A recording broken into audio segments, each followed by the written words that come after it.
All right, legends, welcome. We are on the Gym Boss podcast. I'm Jimmy. I'm your host as always. And today I got a special guest. But before I introduce him, as always, if you're a gym owner and you want to get more leads, more clients, grow your gym and your brand all at the same time, head on over to iwantgymleads.com. It's iwantgymleads.com. There's a little form over there. You can fill it out and we can jump on the phone. We can talk about how we can do exactly that for you. But let's push that aside. We have got the amazing Mr. Jack Murray.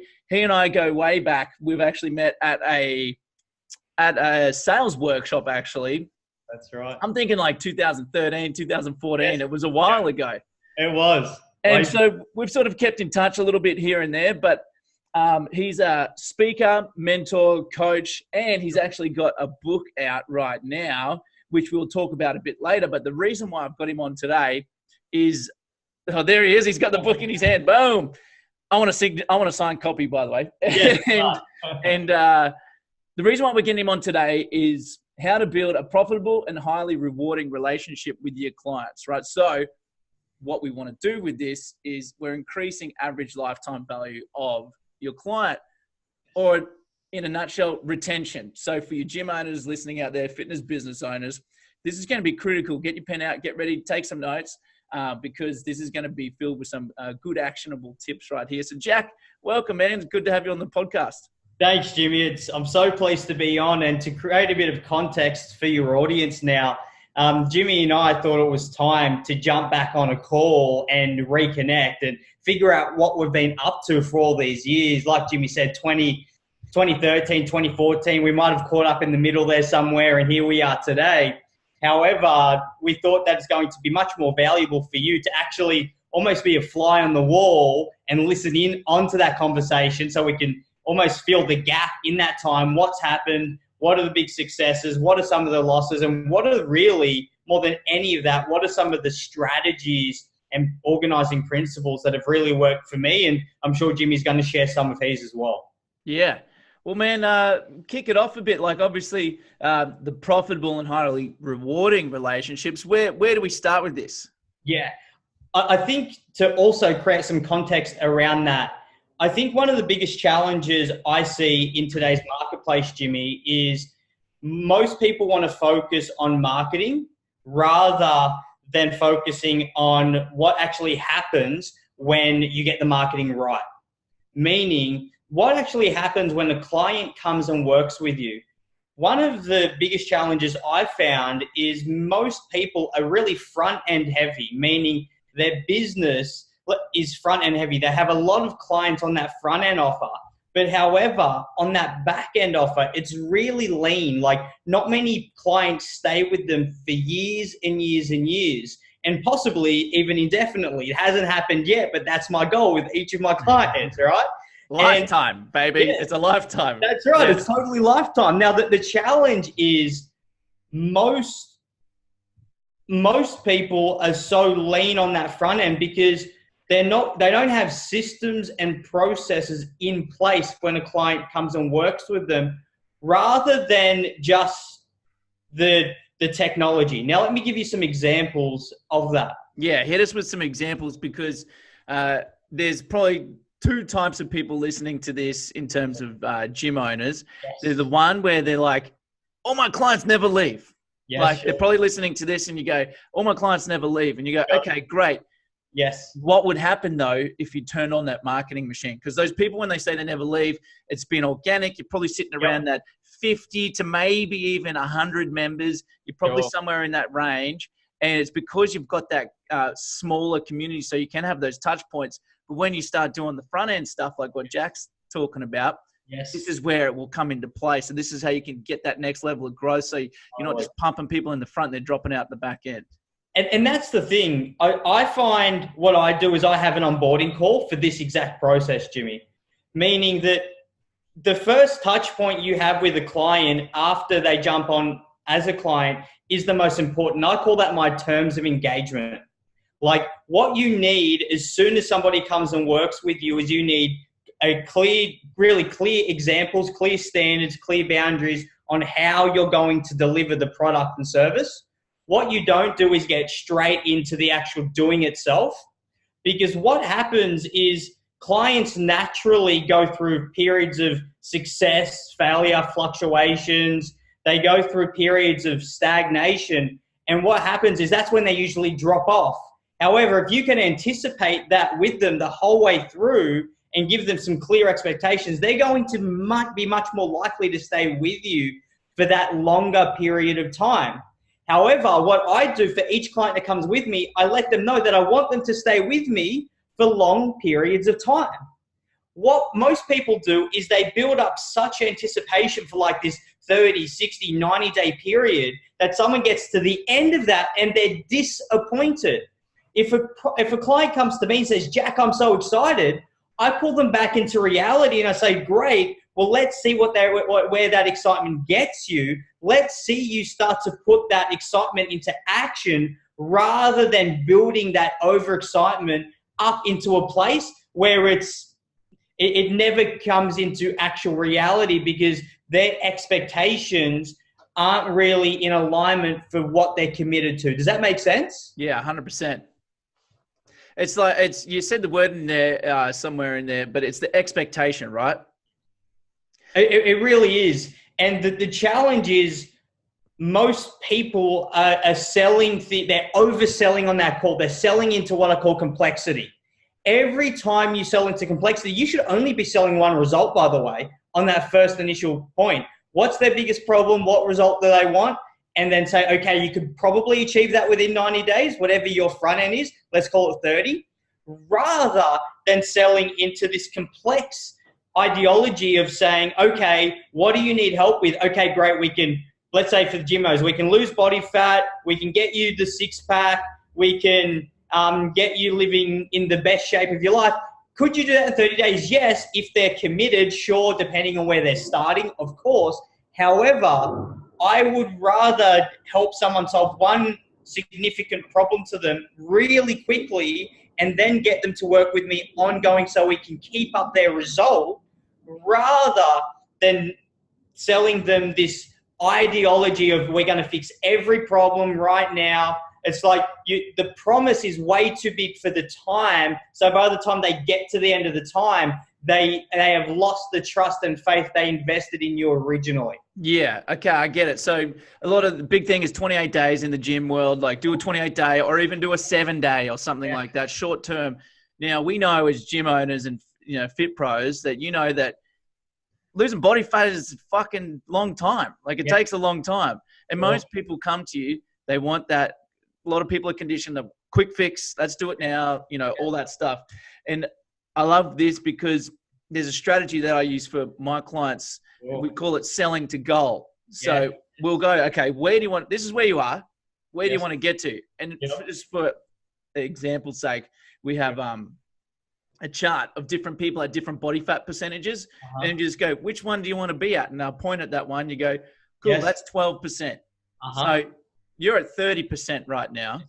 Yes. And if we lose on average, given good weeks, bad weeks, or whatever, 0.5% per week. I can't do the math off the top of my head, but you're like, that's like 40 weeks or something, right? And then we go, okay, so look, you've come in for a 30-day thing, but I'd be blowing smoke up your ass if you could get to that 12%. So we can solve that problem for you now by getting you onto your 40-week membership here. And don't even mess about with this 30-day thing. Now we're setting the correct expectation. That's right. And this is the thing. You're in that moment when they're sitting down with you or they're on a call with you, they're trusting that you're giving them the right advice. However, what usually happens is they get to the end of that 28 days in any industry that you're selling some form of result, and they're not getting the result, and you have done some form of malpractice. You've misdiagnosed them on that original call because you didn't anticipate the lag time.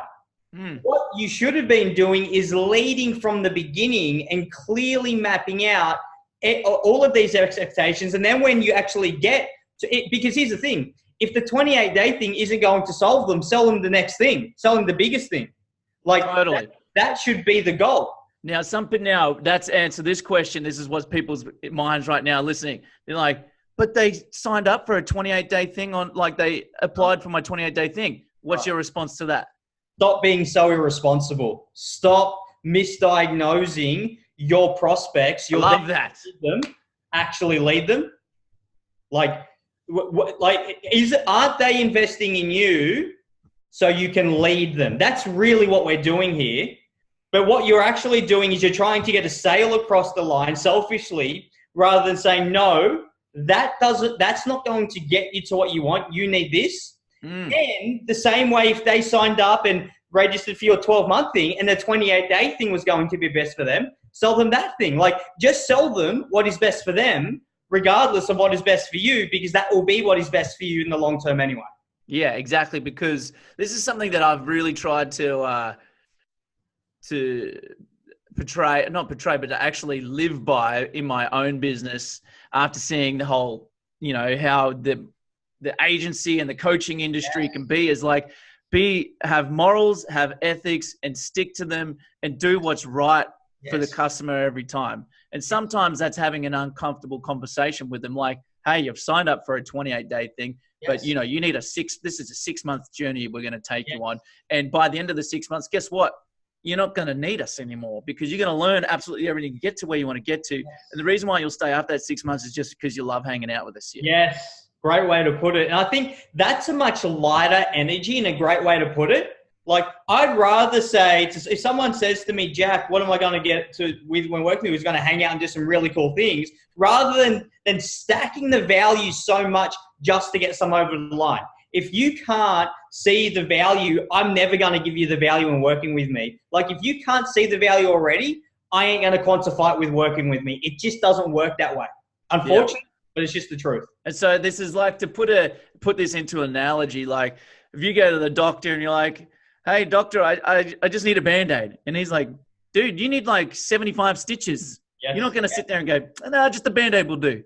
Right? It's absolutely right. You will listen to them. But however, if you don't listen to the doctor, they ain't going to sell you on trying to listen to them. They're going to be like, okay, I'm going to allow you experience the consequences of your decision.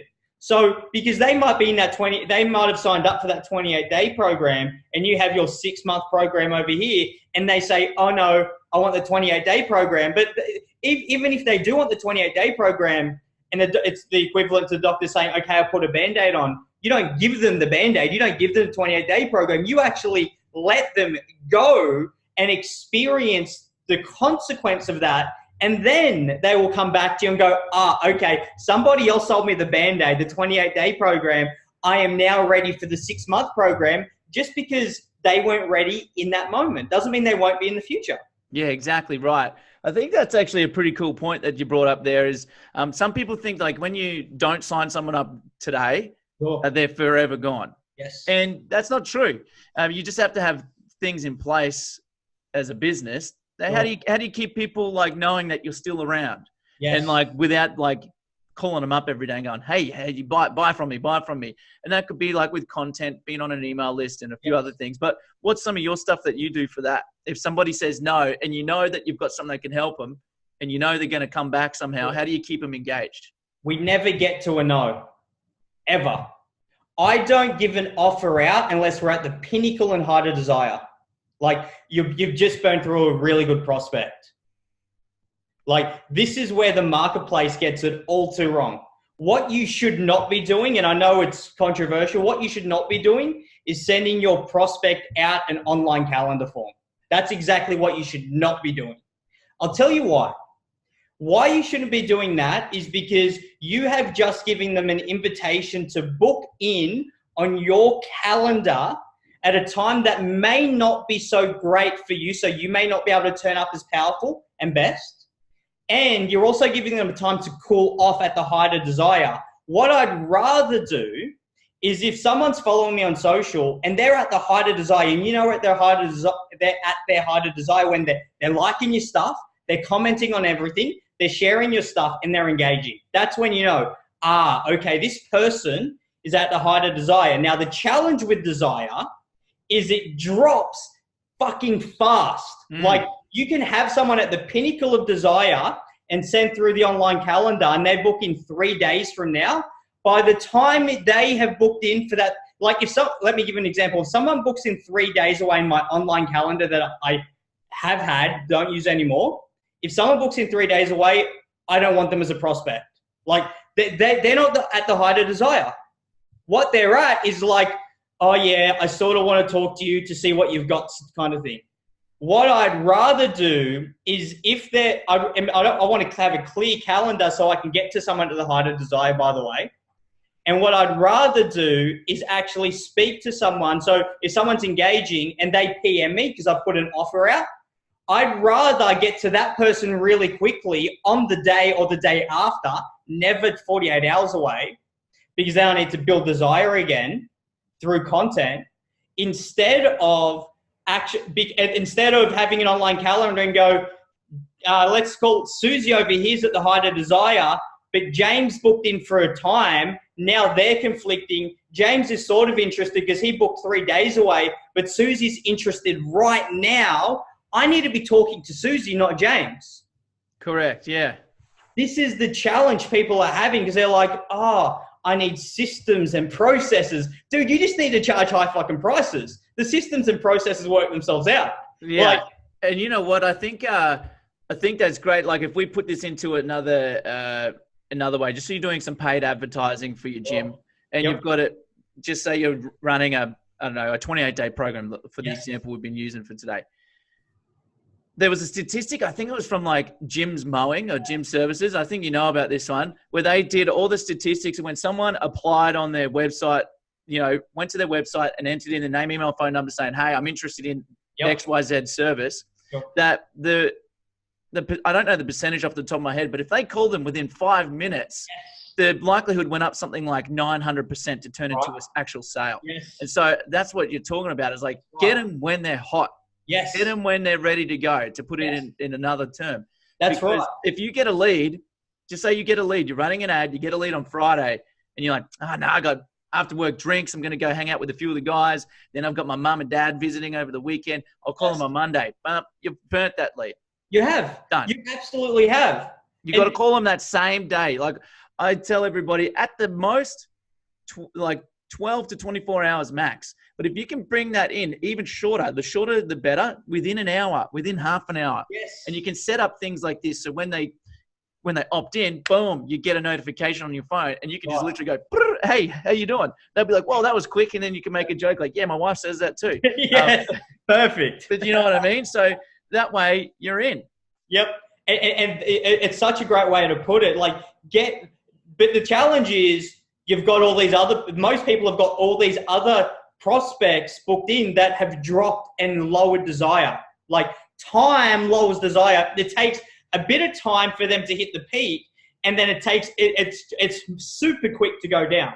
Like it could have been one piece of content that tweaked their desire, that just pushed them over the line, but you've put them into an online calendar system because it's automated, and then they drop off. Like this is literally one of the biggest challenges people are experiencing because they've listened to somebody say it. Now, the thing is, I get it if you're charging low-end prices, but if you're charging high-end prices, and you should be, by the way, your goal, I think, should be to be the best and the most expensive. And 100% agree with that. Yeah, that should just be the goal. I know that's all I try to do in my space. And now, if that is your model, you really should be going and getting them on the phone as soon as possible. Now, here's the thing. What you asked me before is about the no. Yeah. So super important. You should never make an offer to a prospect unless they are so receptive that you just know they're going to say yes. You should have a series of pre-closes. So if they say no, because you should be taking the offer away, because when a prospect says no to you, in their mind, they think they're in fucking charge. Yeah. You all know this. Let's go back to some sales calls, especially if you guys are quite savvy and quite good on the phone and you're quite good at sales. If you're not, that's okay. But I'm sure you've all experienced this where you've signed somebody up that you know that you shouldn't have. Yes. And you knew it at the very moment that you took their payment information. You're like, that was a bad idea. Yes. But I'm doing it for the money. Yep, absolutely. And, the truth of it is, most of your problems come from problematic clients. So true. Like, Right? okay, let's put it like this. Just say you have 100 clients at your gym.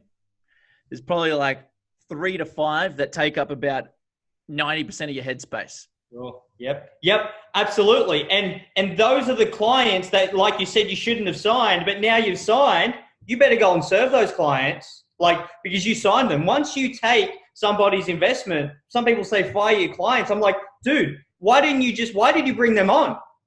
Because you were fucking stupid. You were selfish. You were like, that's why you brought them on. You needed the money. You had bills to pay. But which I can respect that as well, because I've been there where you're like, fuck, I am like broke. I need to make some money, and I need to keep the lights on. I need to do this. Sure. And you start making short-term decisions. Sure. You start making short-term decisions that affect your long-term, right? Because in that moment, this client is going to zap your energy, all of your time and resources.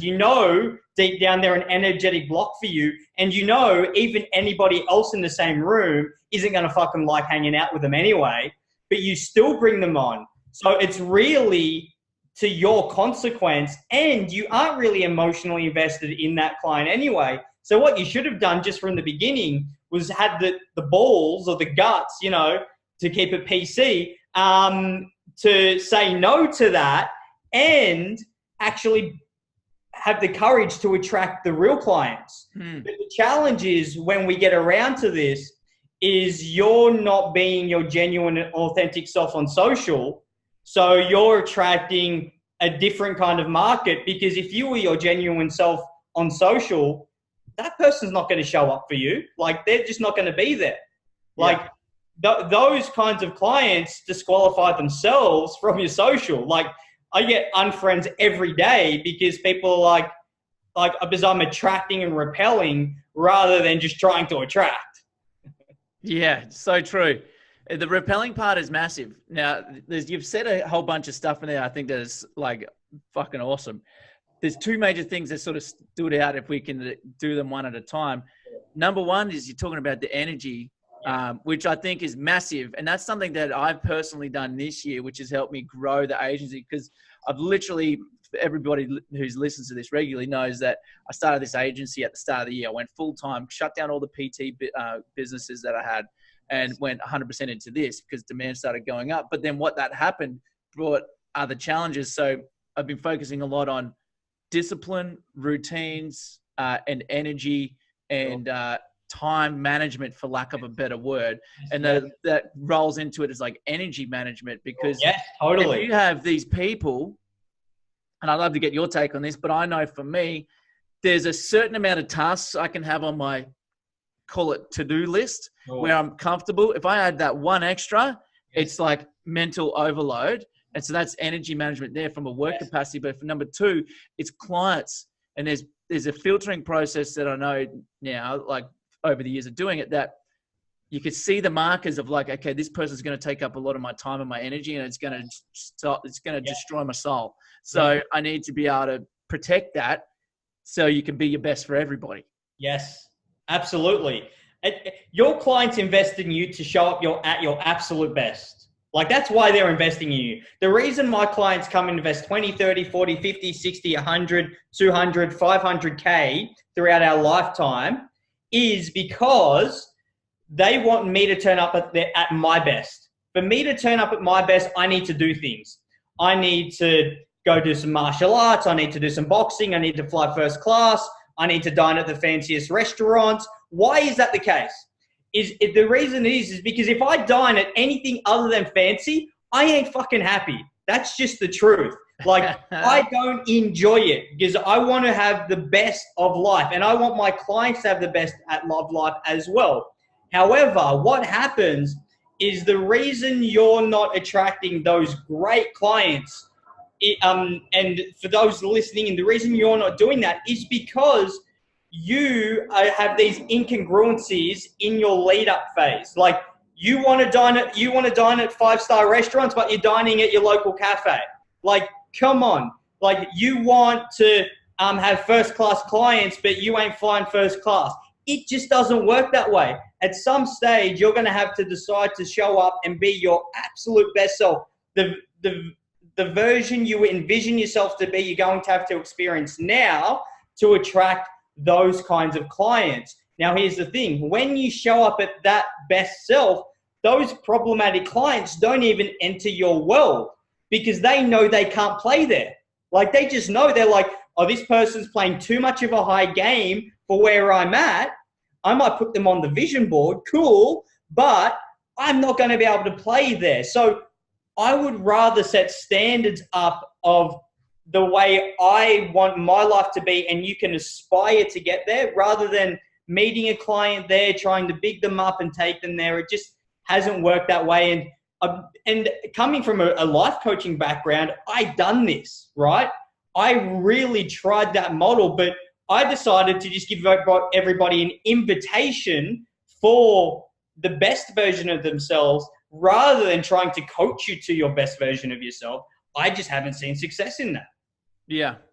And I think there's some gold in there. Like you guys listening, you can, whatever it is that you want, do that. Yeah. Like go after it. You don't have to do exactly what Jax thinks, because they're the things that he wants. That's right. It's the thing that he wants. So if you want to, I don't know, if you want to help people, this, like I spoke about this a couple of times, but if you want to help people, you know, live healthier lives and you do all this sort of stuff, but then you're on the weekend drinking or doing drugs or whatever, like that doesn't match. So you've got to be able to be that, there's the analogy of like the lighthouse in the tugboat. So Jack's doing the lighthouse. So he's just standing there, tall, proud, and it's shining out. And if you want to come, you're attracted to me. I'm staying here though, but I'll guide you to safety that way. Or you could be like the other version where it's the tugboat, where you got to grind and hustle and going out one person at a time, trying to drag them back in. Do you know what I mean? And that just drains you. So I really like that. I just don't think, just to clarify, you don't have to go eat first class, fly first class or whatever it is, but whatever it is that you want to, set your standards and stick to them. My response to that also is, why the fuck not?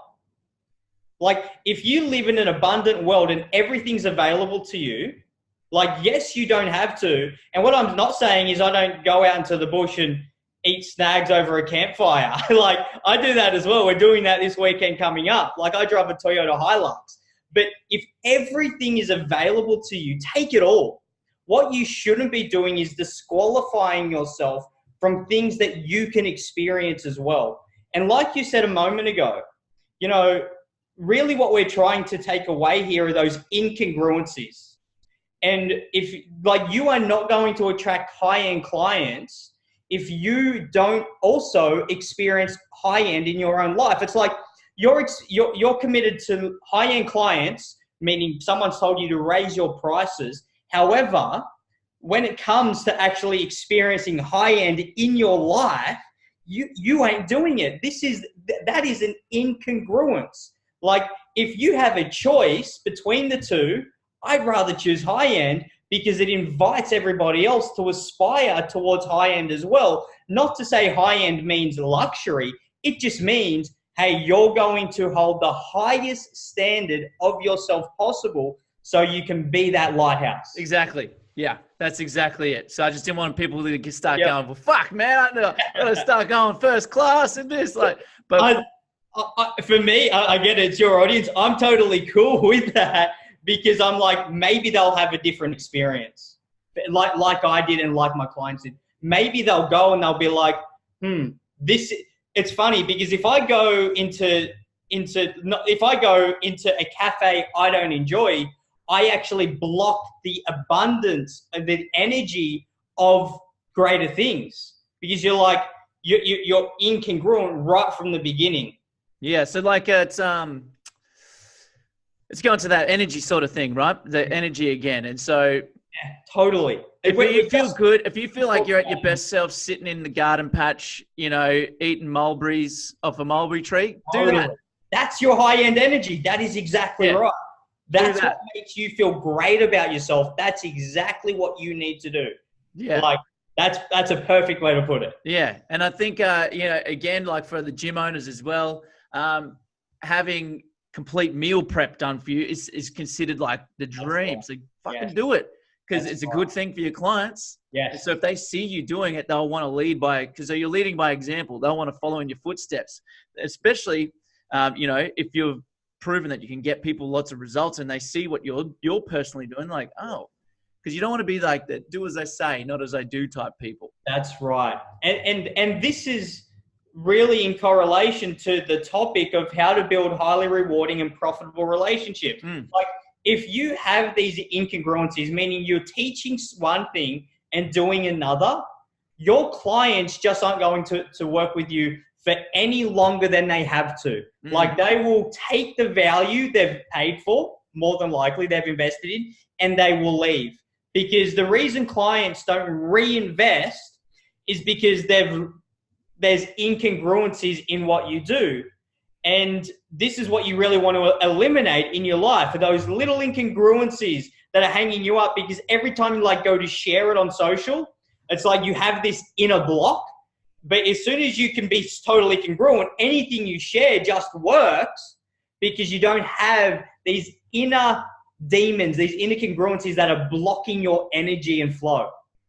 Yeah, man, I like that. And so I think we've covered that point pretty well. Like, obviously your energy is a huge thing, and you guys know this. Early mornings, late nights, like, it's hard enough being a gym owner as it is. Yes. Then when you're dealing with people, with clients that don't fit with what you're doing, because you're making short-term decisions versus long-term. And also, if you're doing one thing but saying another, like, all of this stuff, it all adds together and all stacks on top of each other. The other thing that you've mentioned a couple of times, though, which I think some people would be really cool, maybe this is getting a bit more tactical now, a little bit off the topic, but if you want to share, like, maybe like your 2 or 3 tips for like organic social stuff, because you've talked about posting on social a bit. So what's sort of your methods and strategy that you and platforms, etc., that you're doing at the moment? Yeah. So at a tactical level, I've found most of the market engage like Mark Zuckerberg has them on direct debit, and every time they engage in someone's post, their credit card gets fucking tapped. That's how most people engage. It is terrible. Like, they actually expect to build an audience and have people engage on their social media when they don't engage in other people's. Right. It is incredible that most people sit on social media and scroll. Like, they might as well call it scroll media, because that's all most people are doing. They just scroll and scroll and scroll rather than actually be social. Yeah. And I find it's like, correct me if your experience is different, but from my experience, I find Instagram is the worst for that. Because Instagram, like, someone described, I think it was even Kerwin Ray said this once. It was like, Instagram is like the nightclub. It's so noisy. People don't even talk. They just use hand gestures. Like, they just like wave from across the room, or they won't do anything. Yep. Like, I find Facebook's a lot more engagement, in more in depth sort of stuff. I don't know. I just find from my experience, that's what it is. Like, it's really hard to get engagement on Instagram. That is if you're not engaging yourself. I think that's the distinction. Like, I do not expect engagement if I'm not engaging. Like, I just don't expect it. I want to have people reciprocate on my posts by actually sharing theirs. And the way that works for anybody is go and actually give to the platform, because they're the same people. My personal experience is I love Instagram, like, absolutely love the creative aspect of Instagram. And now for me, I found that when I engage on other people's social without this, and it's not even tactical or strategic, it's just like, oh, I actually like what that person's sharing, I'm going to share it. I actually like what that person's sharing, I'm going to comment on it, has got me so much more followers and actual engagement on posts, rather than running ads, because from 2012 all the way through to 2016, I ran ads on Facebook and, some Instagram, not so much. And that really paid significant dividends, like really so much so. Like the return was so great. However, that return started to dive because the return starts to dive when more people are going on the platform. That's the way the chart works. Yeah. However, when it came to engagement, because most people aren't actually investing in it, that's where I see my most organic reach, and I see the most significant return on investment from actual engagement on people's stuff, because it's like a goodwill strategy rather than me just going to the platform to consume more information. Yeah, and like there's a lot of gym owners that are really good on Instagram because it is good for the fitness market. And so just to break that down, tip number one you would say is go and comment on other people's stuff. Go and engage in it, like it, share it if you can, or help promote other people's posts. Because by helping them by engagement and whatever else it may be, that's going to help you in the long run. That's so true. It's going to help you indirectly. What I'd also say is the whole why I love Instagram so much is because it's a seduction platform. Okay. You've got me intrigued. Go on. Like, I'm not interested in marketing. Like marketing is like as simple for me as like waking up in the morning. You just market. Like that's easy. But the intricacies of marketing in 2019 is no longer as powerful as brand if you don't have branding. You must be branding. You can no longer just throw an ad up, get a bit with a funnel, get leads, and just expect for that to be enough. I know people are still doing it. I know they like it. Good, awesome. I'm not saying don't do that. I'm saying that's part of your strategy. It's not your solo strategy like it was to the years prior. What you also need now is a brand. Yeah. Because what happens is when people are looking at the brand, that because they've opted into your funnel, they're looking at the brand. This is what closes the gap of trust and desire. And Instagram is not just a traffic platform, it's a seduction platform, meaning that everything you'll post on there from a prospect seduction perspective is all I ever do, by the way, is it's moving the needle and increasing the desire, the emotion in someone within to move closer towards you. But the challenge is people aren't actually posting anything seductive. Like the influencers get it, the gym guys get it, some of the foodie guys get it. However, a lot of the coaches and consultants, they sort of get it with the lifestyle. However, you got to consistently do two things. You need to be consistently looking to increase desire through seductive posts and making offers so you know who puts their hand up. You can't just post on social. Exactly. So that's some stuff that I'm super passionate about. Like, as you noticed, probably right at the start of my podcast, I made an offer, but this is content. Yes. Right. And so step one on social media, engage with other people's shit. Yes. Like, don't be selfish. Like, engage with their other stuff.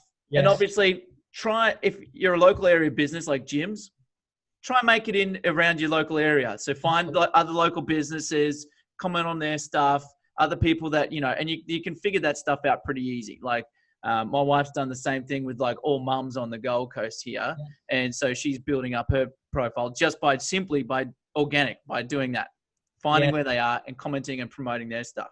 So that's step one.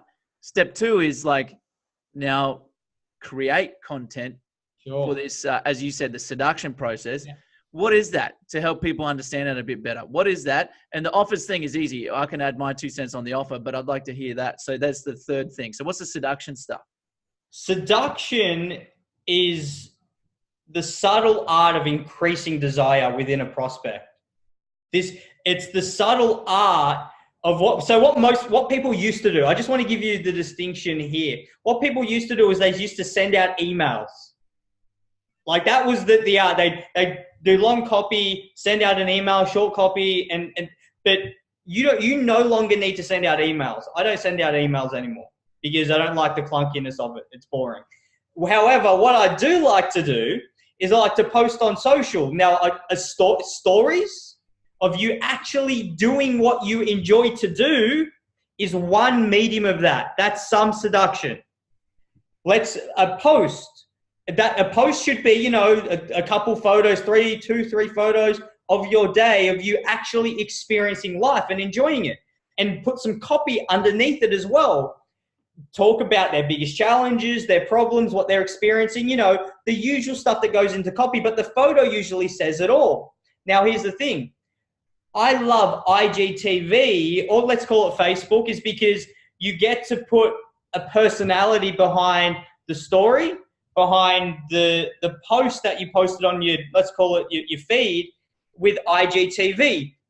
All these things come together to create some form of seduction. Like, you are no longer just a person that's marketing something to them. You are a brand, you are a personality, you are somebody they have emotionally invested in.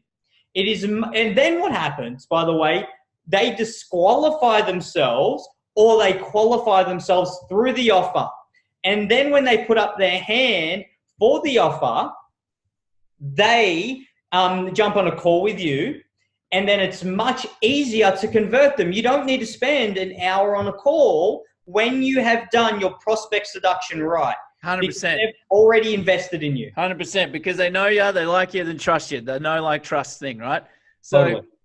Step 1, comment on other people's stuff. Step 2, create cool shit that people want to see. That also taps into, like, emotional things. Like, one thing that I can see that can happen for the fitness industry is that you're just posting, like, here's how you do a squat. Sure. That is cool, but that's not really hitting into desires and stuff. Yeah. So what would you say for a gym owner? What would be some of the stuff that they would post for the seduction stuff? What's the outcome? Post the outcome more than the process. Your clients don't care about the process. They don't come to you for the process. Sell the outcome. It's like, if you can get the outcome for them in one day, it doesn't need to be 28 days. Like, if you can't, sell them the 6-month program. However, I would have it so you have a combination of, you know, I didn't make this term up, but it's the edutainment, right? Yeah. The education and the entertainment. And the way you do the edutainment is on IGTV.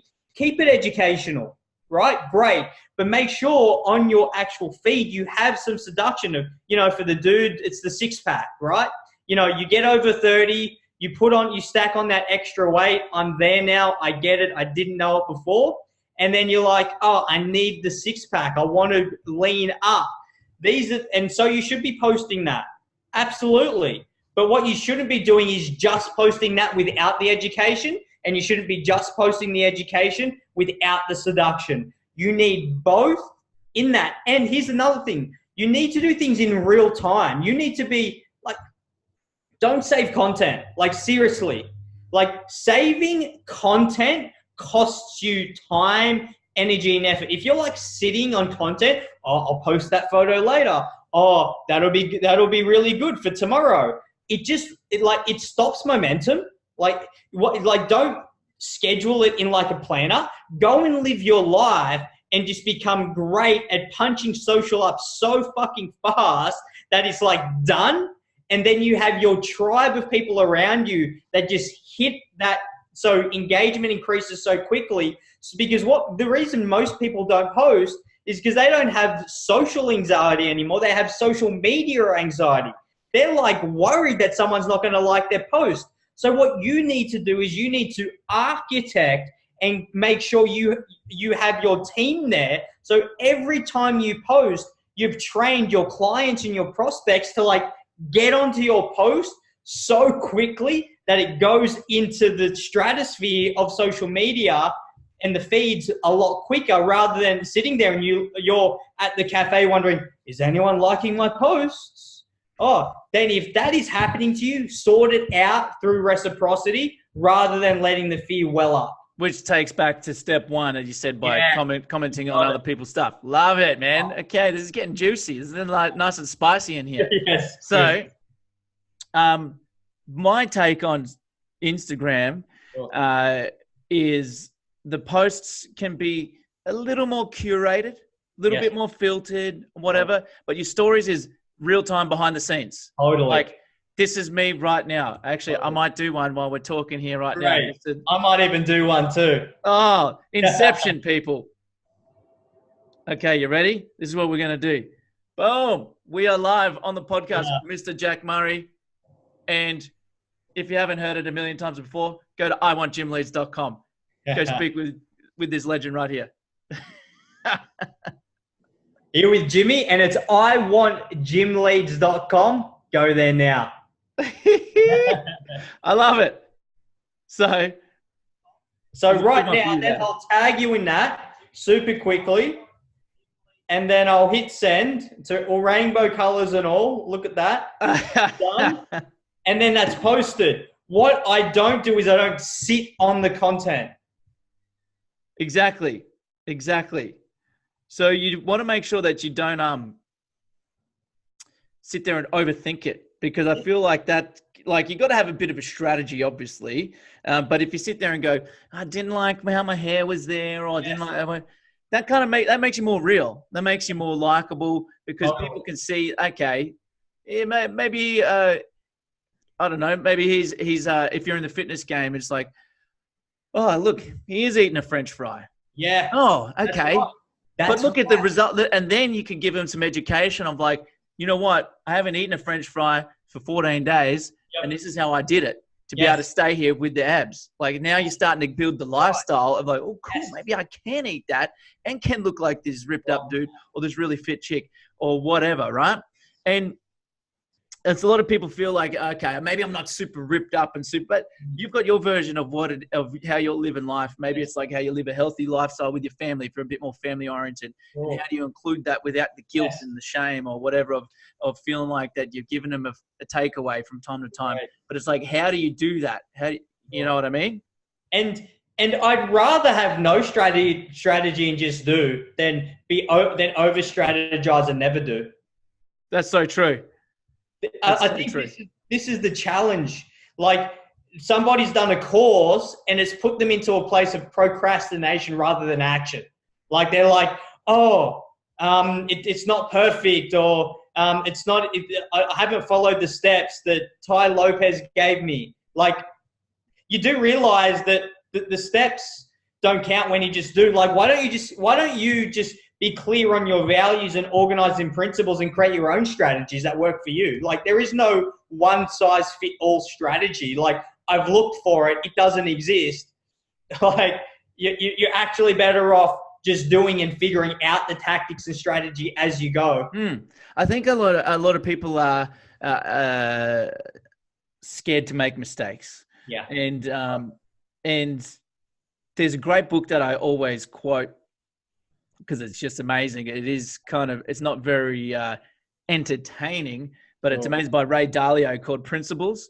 And he's got this thing where it's just like, you hear it in different formats, but it's just basically like, you have a decision, then get to going and making failures, like get to work, because the quicker you make a failure, like the quicker you rectify it and you go again, and then you make another one, and then you go again, and then you go again. And then it's like self-perpetuating cycle. It's like, people are like, but I'm going to be really bad at, let's use sales, for example. I've never really done phone sales. Good. You know what? Today is officially the worst you'll ever be. Sure. Yeah. You're always going to get better, because you know why? You're going to go today and you're going to stuff it up. Yes. But then the next call, you're not going to be as bad. And then you do 10 calls and then you're not shit anymore. Now you're just okay. Yep. You know what I mean? And then another 10, now you're rocking it. Yes. You know? And so it's being able to do that. And you're all business owners. You've listened. You've done this before. You've done this in other elements to get to where you are. Yes. You weren't great from day one, but you made the leap to go into business for yourself. And then you figured shit out. And then you've got to where you are right now. Yep. You know? And that's social. Right. And I think that the challenge is I'd rather invest in a really good mentor, somebody that's going to get me into action, rather than some online course that's going to give me more steps on how to procrastinate. Yeah. Man, I love it. And let's come back to the original concept of what we're talking about, the highly profitable and rewarding relationships with your clients. Is there anything else that we need to know in terms of that? Because I know we've spoken about the we've segued a bit onto social media. Oh, sure. But is there a way that we can use the social media to keep that highly engaged? Because you sort of mentioned it there before that your clients come on and they comment on your stuff as well. That's right. So here's the thing. Here's how social works today.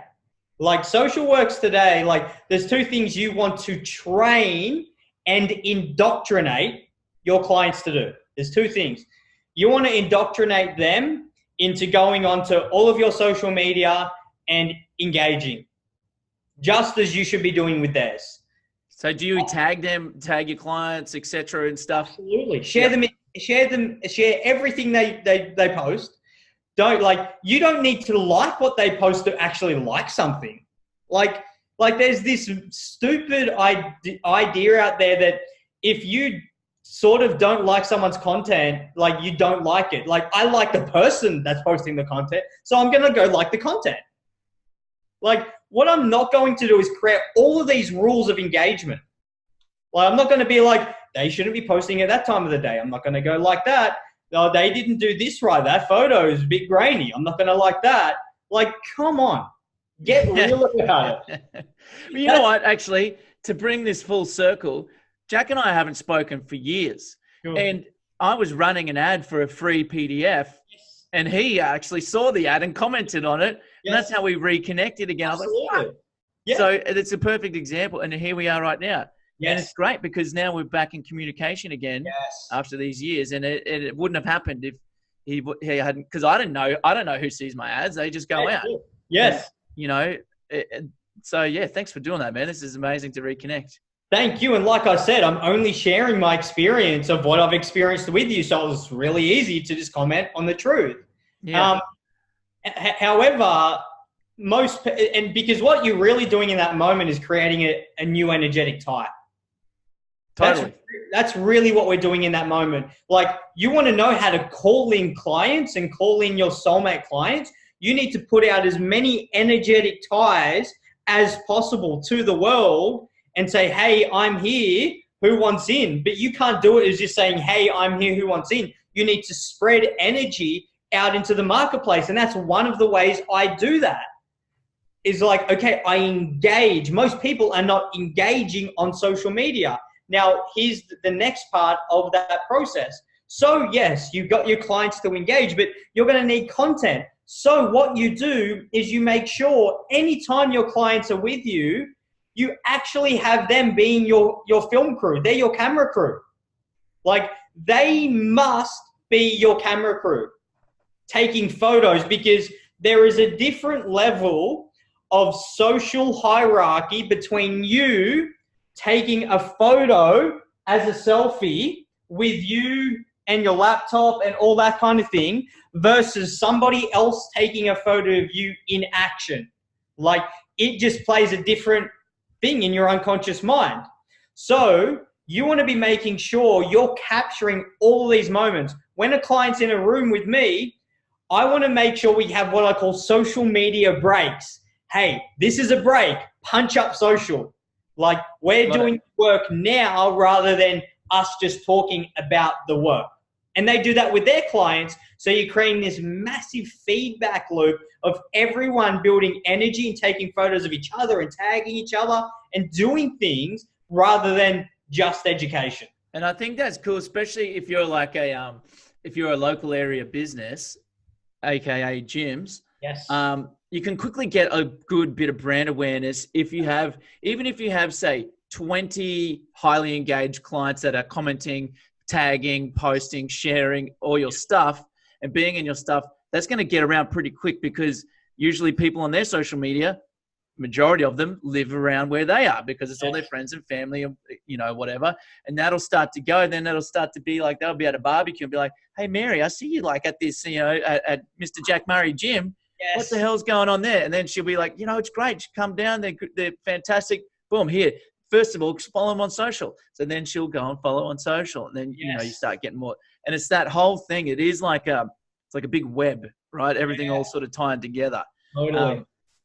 And if you can have clients, I think, that engaged in your stuff, they'll feel like that extra level of tie to you, that level of importance of like that they're helping because money is not the big, people think that people are only ever motivated by money, Sure. but it's not. There's a lot of like emotional status things and stuff that play into a whole lot more of why people will do things. So if someone's feeling like, especially if like referrals is the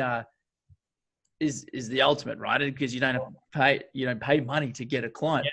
but also that means that somebody, just say I'm at a barbecue and I'm talking to somebody, and I'm bigging up what I'm doing, and I'm trying to get that person to come. Well, that validates what I'm already doing. Yes, that's so true. And like you said, the referrals, and I have 3 stages I go through with the clients, like the 3 R's I call them: results, referrals, and renewals.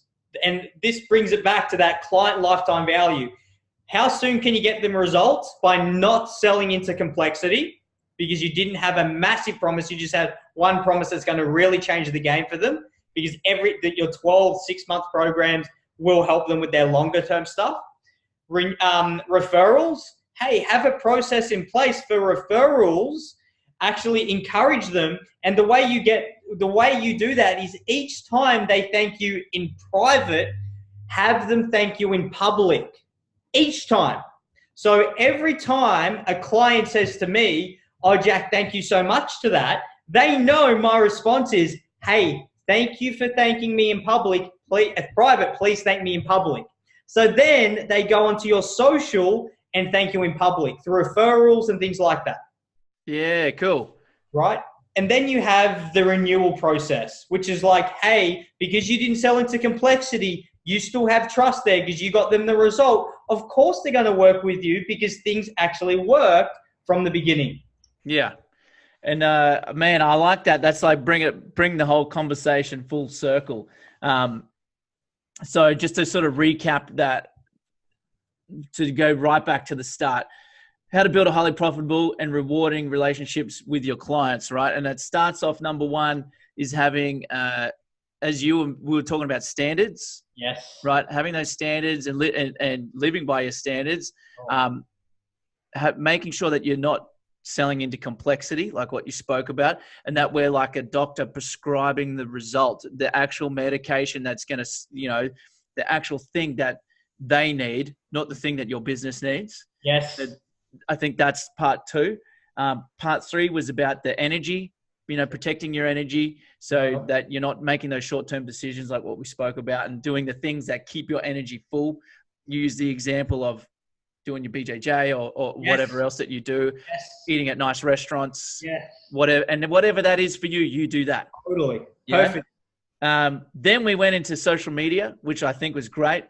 The 2 major things there was comment on other people's stuff and then put out like seductive stuff. So you're showing not just the tips and tricks and stuff like that, but also the emotions and, the results and how everything is possible for people, whatever that you're doing, and with stories, with posts, with everything. Yes. Is there anything I missed? No. Getting your clients to comment on your stuff and engage in all your stuff as well. So then they become part of, and don't sit on it. Yeah. Don't sit on it. Like, just get it out. Get your content out. Because what happens is when you get the content out, you start a new day new, and then you can focus on new content. Yeah. I think we need to be super careful not to fall into a marketer's dream and into going up the ladder. Like, what a marketer does is they put a ladder in front of you and they say, climb it, right? What I would rather do is I'd rather show my clients my values and say, here are the values that I hold. If you want to experience the life I live through these values, here's how you do it. That you should hold similar values, right? But the challenge is, the reason people aren't really attracting these sophisticated clients is they're attracting stupid clients, unsophisticated clients, because you expect them to climb a ladder, like a corporate ladder, like a religious ladder, like a ladder of 7 or 8 programs or whatever it is, 3 programs. Really what you should be saying is, hey, here are my values. If you want to experience what I've done here, hold these values, and you're going to create a much more significant and better life. Because here's the thing, I'd rather tie everything in with ethics, values, integrity, standards, and boundaries, rather than, you know, what traditionally happens is through tactics, strategies, and manipulation. That time, I believe, is over, and that there has a client work with you for one period and maybe upgrade into your program because you sold them into it. But if you want clients that work with you for years and years and years, those standards, boundaries, and values are a much better foundation to grow a relationship upon. Yeah, totally. And that's where you'll get that lifetime sort of part of your community that you are. Because like every gym owner loves the fact that they're creating their own community. And that's all hinges on what you said is the values, right? Totally. So if people aren't living to your values, you've probably seen that. There's one bad egg. Yep. You need to get rid of it. And it's usually you knew that it was a bad egg anyways at the start. Right, absolutely. Because they're not following the values. Maybe they're not respecting everything that you know, the rules that you set up for inside your house, in your place, which is your gym. And I think that's why people love to stay though, because they're like, oh, this is like people go to work, people go home, and then they go to the gym. That's like the third thing that they do. Most people, right? And so, or unless they go into the pub or whatever. But for gym owners, that's what we're trying to do: get people to live that healthy lifestyle. Yeah. And so you cultivate that by having the values. Yes. That's right, because they come in for they come in maybe for the transformation in the beginning, but they stay for the culture. Oh yeah, 100%. You must be great at creating that culture and having a clear picture of what that looks like through values, standards, and boundaries are a super big one. Like your clients will only value you as much as you value yourself. What professionals are really, really good at doing is having boundaries. And as soon as somebody, like you can't become a high performance individual without boundaries, because what happens is when you put a lot of these energetic ties out that I'm speaking about, everybody wants your time.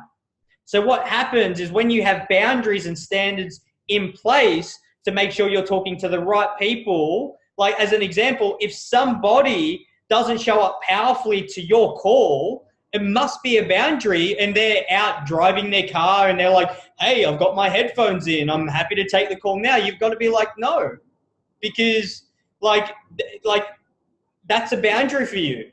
Like you need to respect your processes so much in the transformations you deliver that if somebody else doesn't respect it, you don't just accept their poor standard or poor boundary. You put a boundary in place, and then what happens is you either invite them to experience the standard of that so they have it with their clients, or they just say, oh, that person's stupid. Why can't I talk to them while I'm driving? Because you ain't going to change your life if you can't create the space and relax in the moment. That's why.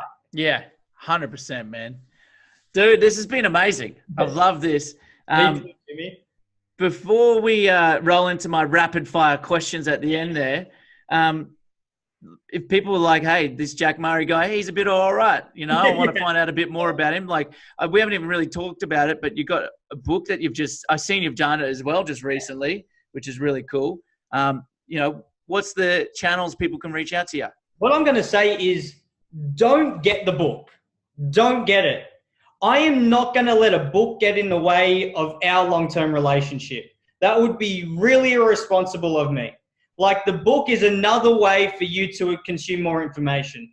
I'd much rather you actually come and work with me, learn about these processes at a much deeper level so you can apply them in your life.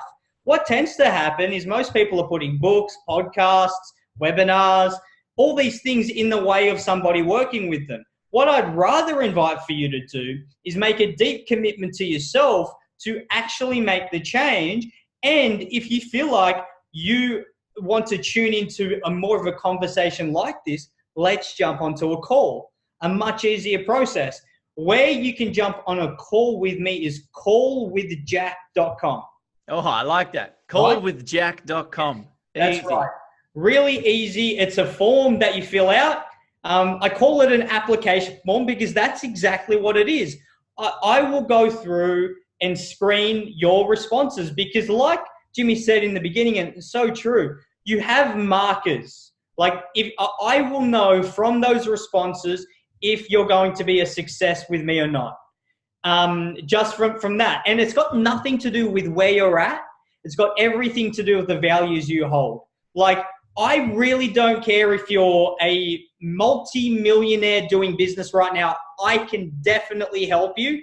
Or if you're right at the very beginning, I can help you too, depending on the size of your commitment and how deep in you are. Like, if you're done listening to $47 Udemy courses on how to build Facebook ads out, and you're done with the ebooks, and you're done with the free courses, and you just want to really wholly invest in a mentor that's going to also emotionally invest in you, hey, let's have the conversation. But if you're not there yet, I understand as well. I'll wait for you when you arrive. I'm ready.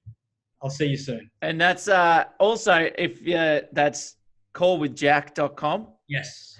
And his Instagram, if you guys wanted to just go over to Instagram, is Mr. Jack Murray. Yes. Isn't it? All one word. Mr. Jack Murray. And I also just started a new Facebook.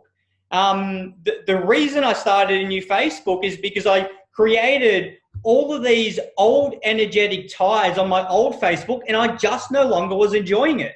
I was like, these are relationships I started in 2008, 2009, 2010, 2011. And to be frank with you, I'm just not the same Jack Murray then as I am now. And some of them like the new Jack Murray, some of them don't. So what I'd rather do is create a new Facebook and see who's listening and see who wants to arrive onto that. So how you find my new Facebook, I'd love for you to be a friend if you want to tune in, is the Facebook URL /The Real Jack Murray. Just like the real Slim Shady, but Jack Murray. You got bars, man. Spit some. That's good. Oh, dude. Awesome. So let's wrap this up with my rapid fire, a couple of questions. These kind of change from time to time, but this is it. You ready? And we're going. Number one, what's one thing you can't live without? It's got to be my phone is by my side all the time, and I'm not just saying that. And it's your battery pack that goes. Yes, right here. That's by my side. they go hand in hand. I'm at home and I still need it with me. What's your favorite all-time TV series? Fringe, sci-fi. Oh, never heard of it. I'll have to check it out. Favorite all-time book? Favorite all-time book would, besides my own, would definitely be yours, Principles by Ray Dalio, or the one you mentioned earlier on. Oh, really? There we go. Great book. And in say to that, every one of you need to be, all marketing is an investment. That's all it is. Like all you're doing is trying to see the highest return on your investment. You guys aren't marketers, you're investors. Like, it's so important to understand the distinction behind that. You're trying to beat consensus the whole way through. So just be super sure that you're focused on investing as a whole in your life, whether that be in traditional assets, speculative assets, and your business and marketing. It's all investing. Focus on it that way rather than just creating one single identity as a marketer, as a gym owner. Do it all. Cool. And what's your favorite dad joke? You asked me this, and I got to ask you a question. Are you a Friends guy? Did I see a Friends? I love Friends. I'm a Seinfeld guy, so all of my I love Seinfeld too. All Friends Seinfeld is on repeat at my house. Got you. So I'm a Seinfeld guy, and any Costanza joke is me. So probably my best joke could probably be a Seinfeld one where Costanza's in the bottle shop and he's knocking things over. That would be probably not my joke, but that's my humor. That's your sort of humor. Yeah. Well, mate. So it's funny. I never got into Friends, so I'm going to have to look into Friends because I always done Seinfeld. Yeah. Well, look, I don't know. I grew up with it though, so that might be a bit of an affinity to it there. But I still think that the humor is still relevant today. Totally. Yeah. Do you have a favorite between the two? I've got to ask. Oh, you like them both? Like, just at the moment, we've just been flogging heaps of Friends because that's sort of the routine. It's funny, bedtime routine for my son. He has a bath. Then at 6 p.m., he gets out of the bath and he has a bottle for half an hour. We sit on the couch, watch Friends, and he goes to bed. And so every night he must think that everybody watched Chandler, Monica, Joey and the gang before going to bed. That's just part of what it is. And he knows the song and he dances to it and everything. Yes, oh, I love it. But I don't know. Like Jerry Seinfeld's the king, though. He's the king, man. I just love Jerry's stuff. And have you watched Curb Your Enthusiasm? No, but I've watched these comedians in cars drinking coffee. Yeah, that's hilarious. Yeah, so that's the kind of humor I love, and also the series I couldn't live without. It's a different series completely to Fringe, which has got to be South Park. Oh, like I am just a massive South Park man. All right, I love that, man. That's cool. That's really cool. Yeah. Well, guys, thank you so much for listening in. This is a super long one, but it's been super jam-packed full of juicy, tasty stuff that you can go and actually use, which is not just fluffy pie in the sky stuff. It's like there's been tactical, there's been strategy, there's been a lot of cool stuff in here. And as always, guys, iwantgymleads.com. That's if you want to, have somebody take care of all the marketing for you, help you implement a good sales strategy, and all that good stuff. iwantgymleads.com and schedule a time to speak. This is Jimmy. Peace. Jack, thank you so much for being on the show today, my man. iwantgymleads.com. Get there. Love that.